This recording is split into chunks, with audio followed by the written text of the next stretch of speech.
Today, we're focusing on part 1 of the songs of the Bible.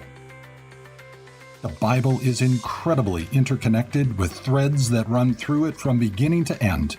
In this podcast, I will uncover these threads, help you dig deeper into God's truth, and inspire you to live your life with greater confidence and joy. Welcome to Bible Threads with me, Dr. Bruce Becker.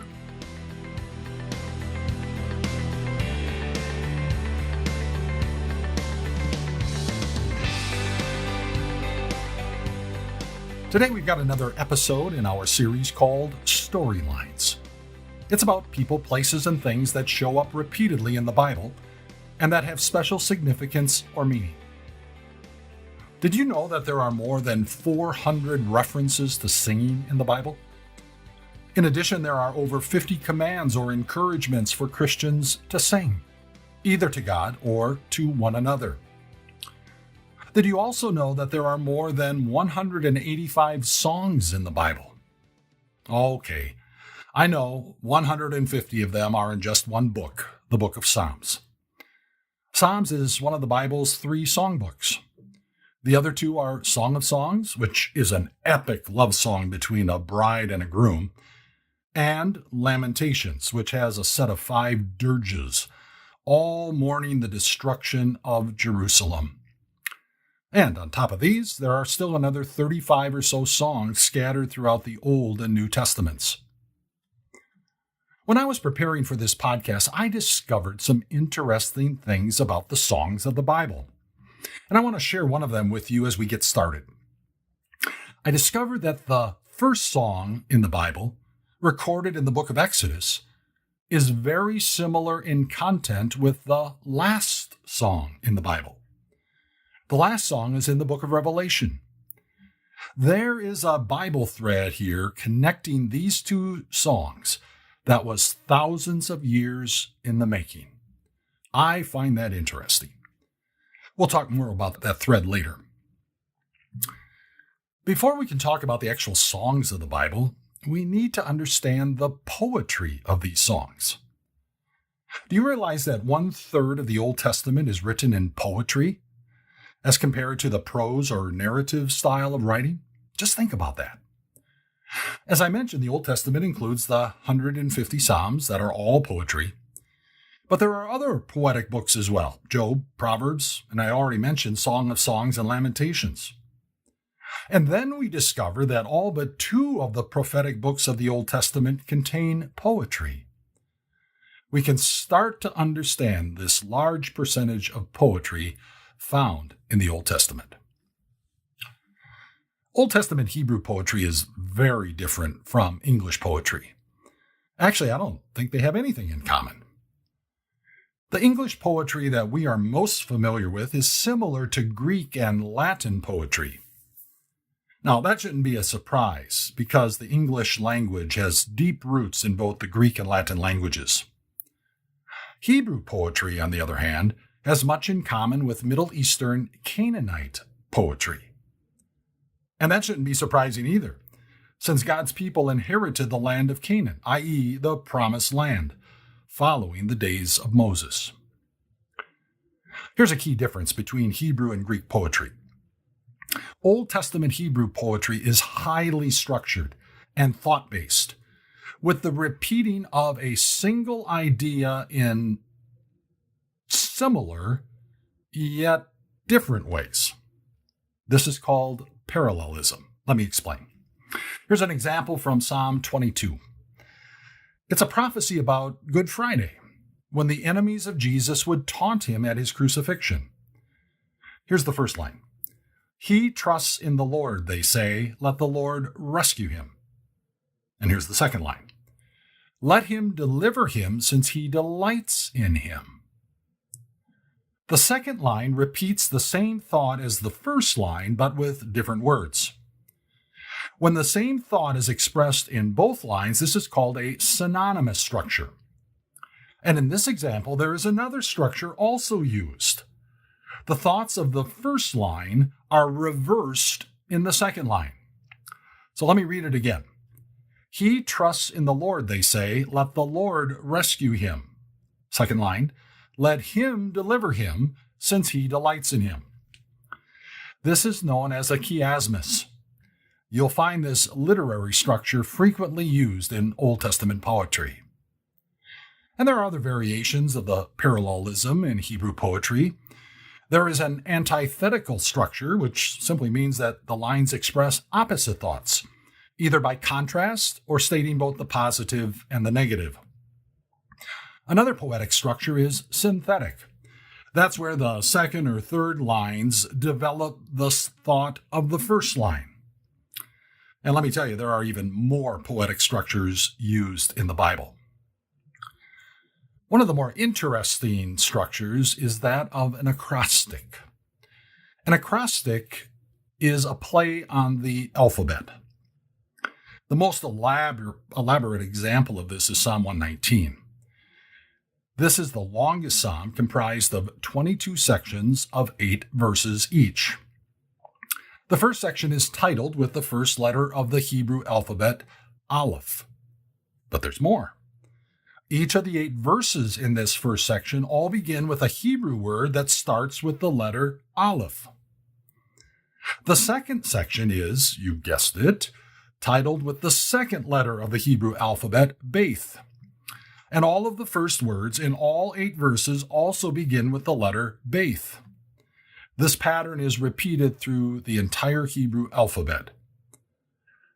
As I said before, Hebrew poetry is both highly structured and thought-based. Greek poetry, on the other hand, doesn't use parallelism. New Testament Greek poetry has descriptive and often vivid language that creates an emotional reaction and response. The words used in New Testament poetry were chosen for their sound and their meaning. Here's an example from 1 Timothy 3. It's a song, likely part of a hymn sung in the early church. He appeared in the flesh, was vindicated by the Spirit, was seen by angels, was preached among the nations, was believed on in the world, was taken up in glory. It's a song that covers the life of God's Son, Jesus. You know, there's nowhere near the amount of poetry in the New Testament when compared to the Old. But when it does show up, it communicates something special. One other point worth noting about poetry in either the Old or New Testaments: Hebrew and Greek poetry don't rhyme like we sometimes have in English poetry. Well, with that brief intro about poetry, are we ready to get to our first song? I am. Our first song is found in Exodus chapter 15. It was sung in response to one of the greatest miracles that God performed in the Old Testament, the parting of the Red Sea. So let's back up a bit and recall the events that prompted the singing of this song. In the weeks prior to this miracle, God had instructed Moses and his older brother Aaron to go to Pharaoh and ask that the Israelites be allowed to go out into the desert to worship their God, to worship Yahweh, the Lord. Pharaoh refused, which resulted in the Lord starting to send 10 plagues upon the Egyptian people, with each plague worse than the prior one.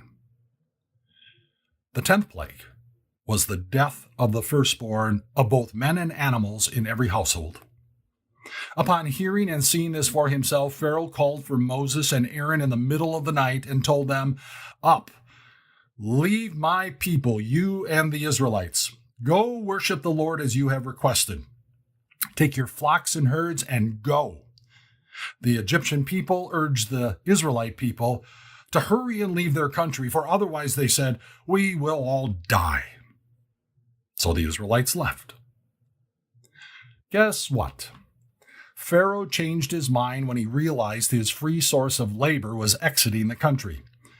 So he assembled his army of soldiers, horses, and chariots, and went in hot pursuit of the Israelites. Now, this is significant.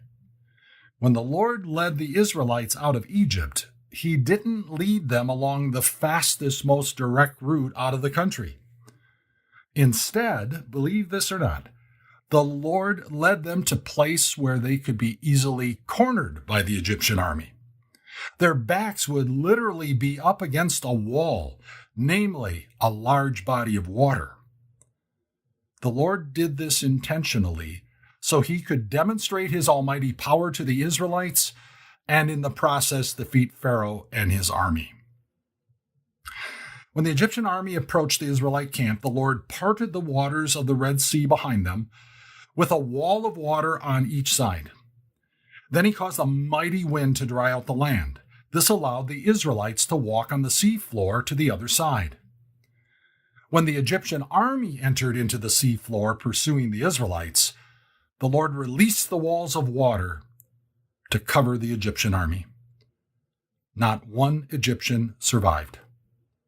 What an incredible miracle. With the Israelite people safely on the eastern side of the Red Sea, Moses led the singing of the Bible's first recorded song. The song is fairly long. It focused on the Lord's mighty miracle and the impact it had on both his people and the Lord's enemies. Since I don't know the musical tune Moses used, I'm just going to read it to you. And as I do, listen for the parallelism of the Hebrew poetry. Here we go. I will sing to the Lord, for he is highly exalted. Both horse and driver he has hurled into the sea. The Lord is my strength and my defense. He has become my salvation. He is my God, and I will praise him, my Father's God, and I will exalt him. The Lord is a warrior. The Lord is his name. Pharaoh's chariots and his army he has hurled into the sea. The best of Pharaoh's officers are drowned in the Red Sea. The deep waters have covered them. They sank to the depths like a stone. Your right hand, Lord, was majestic in power. Your right hand, Lord, shattered the enemy. In the greatness of your majesty, you threw down those who opposed you. You unleashed your burning anger. It consumed them like stubble. By the blast of your nostrils, the waters piled up. The surging waters stood up like a wall. The deep waters congealed in the heart of the sea. The enemy boasted, I will pursue. I will overtake them. I will divide the spoils. I will gorge myself on them. I will draw my sword, and my hand will destroy them. But you blew with your breath, and the sea covered them. They sank like lead in the mighty waters. Who among the gods is like you, Lord? Who is like you, majestic in holiness, awesome in glory, working wonders? You stretch out your right hand, and the earth swallows your enemies. In your unfailing love, you lead the people you have redeemed. In your strength, you will guide them to your holy dwelling. The nations will hear and tremble. Anguish will grip the people of Philistia. The chiefs of Edom will be terrified. The leaders of Moab will be seized with trembling. The people of Canaan will melt away. Terror and dread will fall on them. By the power of your arm, they will be as still as a stone until your people pass by.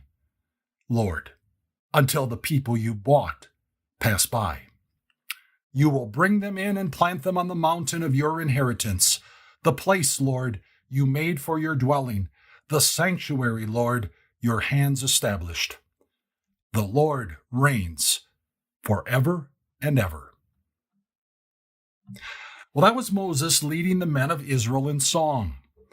But we also hear about Miriam, Moses and Aaron's sister. Then Miriam, the prophet, Aaron's sister, took a timbrel in her hand, and all the women followed her. With timbrels and dancing, Miriam sang to them, Sing to the Lord, for he is highly exalted. Both horse and driver he has hurled into the sea. The Song of Moses and Miriam, also known as the Song of the Sea, was a festive victory song that gave glory to the Lord for saving his people. Jewish tradition also refers to the lyrics of this song as a ketubah, a marriage contract or covenant between Yahweh and the Jewish people, a covenant that would be sealed weeks later at Mount Sinai. Jewish tradition also reveals that this song was sung in Jewish communities on the seventh day of the festival of Passover, It was sung every year as a reminder of the greatness of the Lord. The next recorded song in the Old Testament wouldn't be sung for nearly 40 years. So, what happened during those 4 decades? Well, from the shores of the Red Sea, the Israelites traveled to Mount Sinai, where God made his covenant with his people.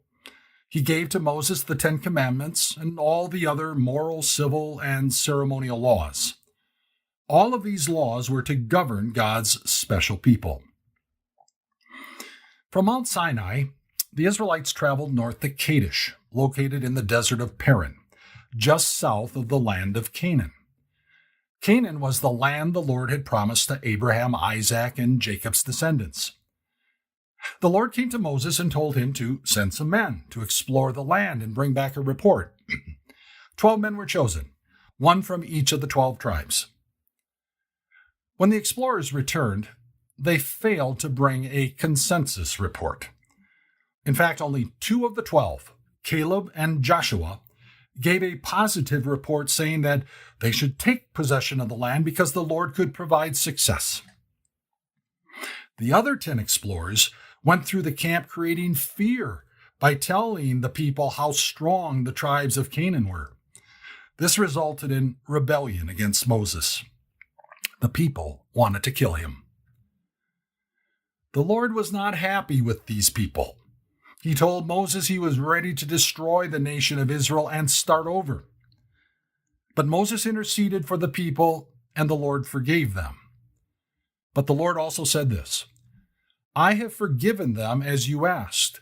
Nevertheless, as surely as I live, and as surely as the glory of the Lord fills the whole earth, not one of those who saw my glory and the signs I performed in Egypt and in the wilderness, but who disobeyed me and tested me, get this, 10 times, not one of them will ever see the land I promised on oath to their ancestors.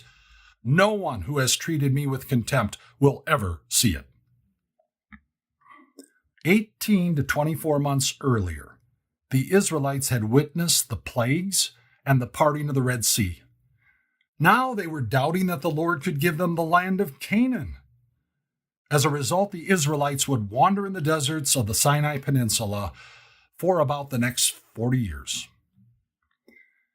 Near the end of those 40 years, as the Israelites were camped south of the Dead Sea, the plan was to go around the eastern shore of the Dead Sea northward toward the Jordan River. They stopped at a place called Beer. Now, in Hebrew, beer isn't referring to Miller, Coors, or Budweiser. In Hebrew, beer means well of water. Arriving at Beer meant the Israelites could refill their water supply for the final leg of their journey to the Promised Land. It was a pretty happy occasion, even exciting, knowing that the years in the desert were nearly over. The Lord told Moses, "Gather the people together, and I will give them water." Then Israel sang this song. Spring up, O well, sing to it, the well which the leaders sank, which the nobles of the people dug, with the scepter and with their staffs. This is a short song, only 4 lines long. Before we get to the significance of this song, we should review the challenges of having sufficient drinking water that the Israelites faced over the previous 40 years. For example, it was just 3 days after the miracle at the Red Sea that the Israelites faced a water issue at a place called Marah. There was water, but it was bitter and unfit to drink. So the Lord simply showed Moses a piece of wood, which he tossed into the water, and the water became sweet and good for drinking. As the Israelites were traveling to Mount Sinai, they again faced a water shortage. The Lord told Moses to go to the rock of Horeb, another name for Sinai, and strike it with the staff that he had used in Egypt to turn the Nile River into blood.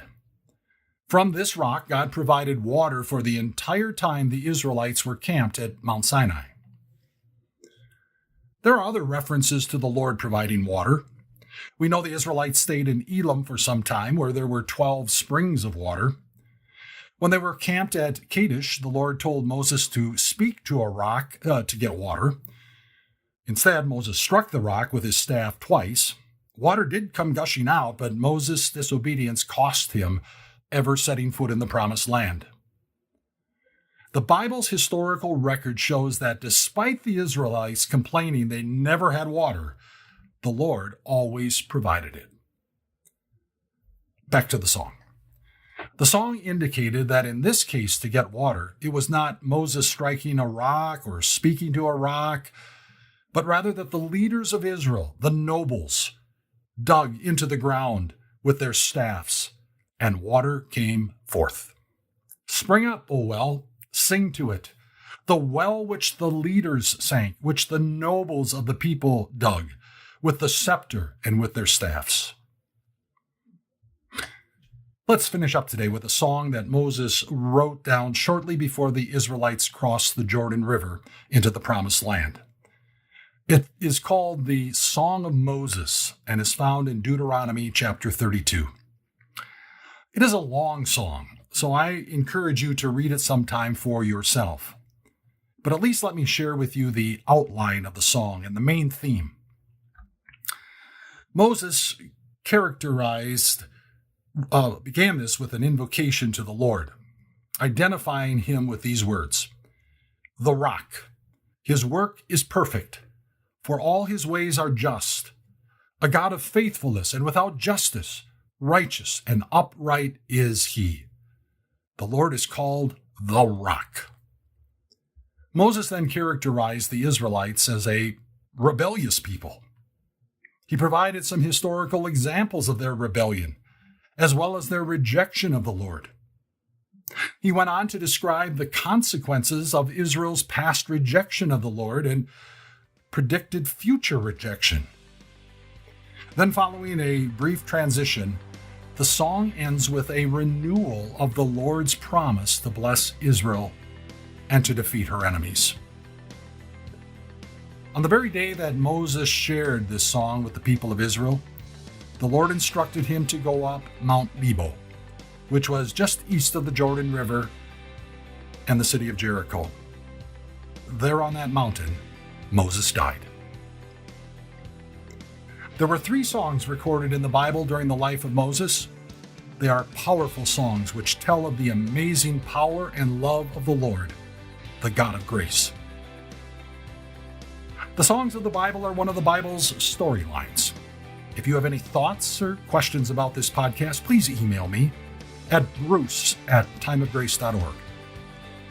And be sure to check out my Bible Threads series called The Grand Ands of the Bible. Thanks for listening. Join me next time for part 2 of songs in our Bible Threads series entitled Storylines. God bless.